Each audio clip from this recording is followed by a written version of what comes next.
აქ არის ძალიან დიდი ტერიტორია და აქ იქნება როგორც იქ არის შენობა, ცალკე ერთი შენობა იქნება კიდევ ავტომობილებისთვის, ცალკე ბრენდისთვის.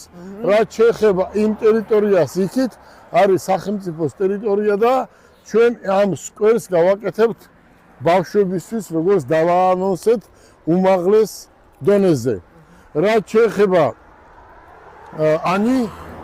ავყურეთ, რაც შეეხება აი ეს არის წინა ტერიტორია, სადაც ალბათ ცენტრის გახსნის შემდეგ გაკეთდება რეალური პროექტი, სახელმწიფოს წარუდგენდა იქნება აჭარის ისტორიაში ყველაზე მაგარი ავტობაზრობა და ეს აუცილებელია ქალაქ გარეთ. მე მინდა უთხრა მოსახლეობას რომ თუ ვინმე არის დღეს ტრანსპორტნიკი, მე ვარ ტრანსპორტნიკი. მე ვიცი როგორ უნდა განვიტირთოს ქალაქი. აბა რატო ვარ თურქეთის საპატიო მოქალაქე? ან დუბაის.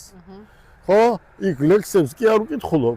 მსგავს საკითხებს ვაკეთებ. რა თქმა უნდა, მე შემიძლია რომ აქ ბაზრობის შემდეგ ეს ავტომობილები სადღაც რო აყენია, ყველა წამოვა და დადგება ავტობაზრობაზე გასაყიდად. ეს არის აქ არიან წვილი ბიზნესმენები, რომლებსაც მოყავთ 2, 5, 10, 20 ავტომობილები, აქ გაყიდიან და აქ ნომრებსაც მისცემენ.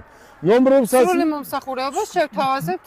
ნომრებსაც მისცემენ, გარანტიას მისცემენ და ესე შემდეგ. კაფე იქნება, აქ ბავშვებისთვის სავარჯიშო იქნება. შეხედეთ რამოდენა ტერიტორია არის. 70, 80, 100 ავტომობილი მარტო აი აქ გარეთ დადგება და 1, 3, 4, 5 დღეში ალბათ დავიწყებთ წამოყვანას. 10 დღეში კიდევ გავხსნით. კიდევ ერჯერ თელ აჭარის პატრულს დიდი მადლობა მინდა გადაუხადო. დღესაც მოგვაკითხეს რამე პრობლემა ხო არ არის, ეს ჩვენთვის არის სტიმული, ხო?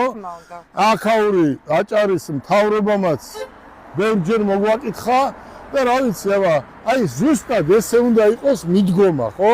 ხო არაფერში არ დავხმარებია ჩვენ, მაგრამ ის მოკითხვა, როგორ ხართ, რამე პრობლემა ხო არ არის, ჩვენთვის არის ძალიან მაგარი სტიმული. თელ აჭარის მოსახლეობას დიდი მადლობა მინდა გადაუხადო. არასდროს პრობლემა არ მქონია და ღმერთმა თნას რომ რამე პრობლემა მქონდეს. ani ხარ კმაყოფილი? მე კმაყოფილი ვარ და ბედნიერი ვარ, რომ წილად ხვდა ის ბედნიერება, რომ აჭარის მათე მოტორსის